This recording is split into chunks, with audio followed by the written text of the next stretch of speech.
Friends, आज का video आपके लिए बेहद ही उपयोगी होने वाला है, क्योंकि एक ही चीज़ के इस्तेमाल से पौधे की बहुत सारी समस्याएं खत्म होने वाली हैं।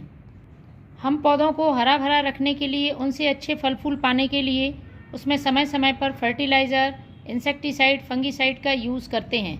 लेकिन यदि ये तीनों चीज़ें एक ही साथ मौजूद हों तो हमारा काम बहुत आसान हो जाता है। तो आज की वीडियो में मेरे साथ बने रहें।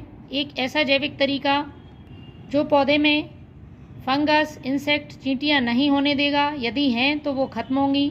साथ में पौधे को भरपूर मात्रा में पोषक तत्व मिलेंगे। यदि प्लांट की ग्रोथ रुक गई है, पत्तियाँ पीली पड़ रही हैं, पौधा एकदम कमज़ोर है, उसमें फूल नहीं आ रहे हैं, तो इस फर्टिलाइज़र को आप डालकर देखें। आपके पौधे की ये समस्याएं बहुत ही तेज़ी से खत्म होंगी।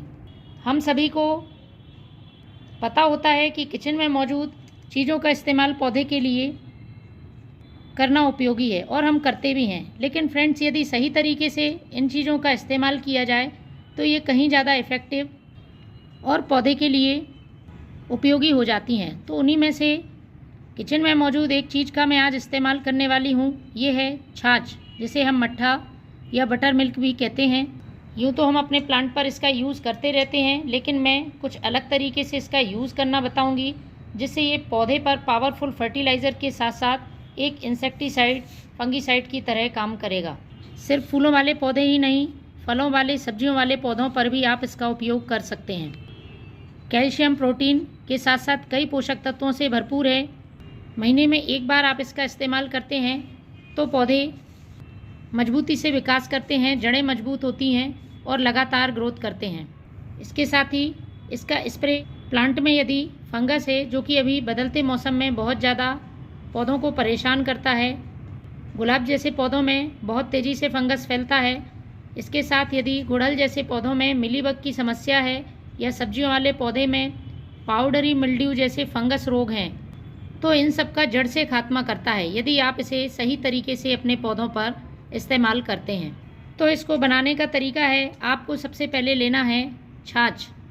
जितने भी पौधों पर आप इस्तेमाल कर रहे हैं उस हिसाब से कम ज़्यादा मट्ठे का यूज़ आप कर सकते हैं। तो सबसे पहले मट्ठे को लेकर आपको एक तांबे के बर्तन में भरकर रखना है, क्योंकि तांबे के बर्तन में जब आप मट्ठा भरकर रखते हैं तो ये बहुत ही ज़्यादा विषाक्त हो जाता है, जो कि हमारे प्लांट में इंसेक्ट और फंगस का खात्मा करने के लिए बहुत ज़रूरी है। कम से कम 1 हफ्ते आपको मट्ठे को तांबे के बर्तन में भरकर रख देना है। तो देखिए, 1 हफ्ते पहले मैंने इसको तांबे के बर्तन में ढककर रखा था। कुछ इस तरह से ये आपको 1 हफ्ते बाद मिलेगा।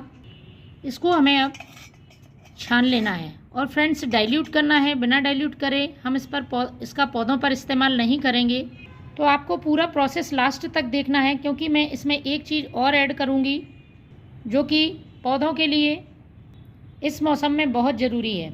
तो हमें इसे छानना बहुत ज़रूरी है, क्योंकि इसमें जो फैट के पार्टिकल्स होते हैं वो हमारे स्प्रे पंप में फंस जाएंगे और हम ठीक तरह से स्प्रे नहीं कर पाएंगे। दूसरा, ये फैट प्लांट की सॉइल को भी नुकसान पहुंचा सकता है। तो आपको ये ऊपर जो पार्टिकल्स हैं उनको हटा लेना है। तो छानने के साथ ही हम डाइल्यूट करेंगे। जितना भाग आप फर्टिलाइज़र का या मट्ठे का ले रहे हैं उसका 10 गुना आपको सादा पानी मिलाना है। तो लगभग 5 लीटर मैंने पानी लिया था और आधा लीटर मैं मट्ठे का इस्तेमाल कर रही हूँ। इस तरह से हमने इसे छान लिया है। तो फ्रेंड्स, छानने के बाद अब मैं इसमें दूसरी चीज़ डालने वाली हूँ। प्लांट पर जब भी स्प्रे करें इस बात का ध्यान रखें, बहुत तेज़ धूप में आपको अपने पौधों पर इसका स्प्रे नहीं करना है, वरना पत्तियाँ झुलस सकती। यदि इन्फेक्टेड प्लांट है, बहुत सारे इंसेक्ट, फंगस उस पर हैं, तो आप 15 दिन में एक बार इसका स्प्रे करें। हेल्दी प्लांट है तो महीने में एक बार इसका स्प्रे कर सकते हैं। तो फ्रेंड्स, दूसरी चीज़ मैं इस्तेमाल करने वाली हूँ इसमें नीम ऑयल। नीम ऑयल पौधों के लिए एक नेचुरल फंगिसाइड, इंसेक्टिसाइड की तरह काम करता है, और इस तरह से यदि आप इस्तेमाल करते हैं तो इसकी पावर और भी बढ़ जाती है। लेकिन हमें ज़्यादा मात्रा में यूज़ नहीं करना है। 5 लीटर ये मट्ठे के पानी के लिए लगभग 5 ml मैं नीम ऑयल का यूज़ करूँगी। ये वाटर सॉल्यूबल नीम ऑयल है, पानी में अच्छी तरह से घुल जाता है, तो हमें और कुछ मिलाने की इसको ज़रूरत नहीं है। तो लगभग 5 ml इसको मैंने इसमें मिला दिया है। अच्छी तरह से हमें इसे मिक्स कर लेना है।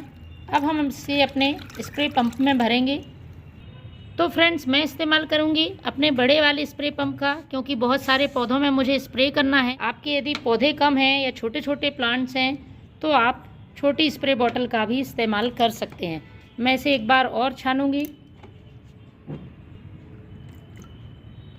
एक बार बारीक छन्नी से छानना ज़रूरी है। देखिए, अभी भी इसमें ये फैट पार्टिकल्स आ रहे हैं, हमारे स्प्रे पंप को ख़राब ना करें, इसलिए इसे मैंने 2 बार छाना है। इस तरह से अब हम इसे स्प्रे बॉटल में भर के और अपने प्लांट पर स्प्रे करेंगे। तो फ्रेंड्स, अब हमें अपने सभी प्लांट्स पर इसका अच्छी तरह से स्प्रे करना है। ये देखिए, गुड़हल का प्लांट है, मिलीबग, इंसेक्ट या चींटियाँ ना हो, इसके लिए मैं अपने सभी प्लांट्स पर इसका यूज़ करूँगी। इसी तरह से वेजिटेबल प्लांट्स पर आप इसका स्प्रे करें। फ्रेंड्स, आप इसको डायरेक्ट सॉइल में भी डाल सकते हैं। पॉट की साइज़ के हिसाब से आप मिट्टी में भी डालें। तो फ्रेंड्स, प्लांट को हरा भरा रखने का बहुत ही अच्छा आसान घरेलू तरीका है। किसी तरह का पौधे के लिए कोई साइड इफ़ेक्ट नहीं होता है। आप भी इसका इस्तेमाल करें। Thank you.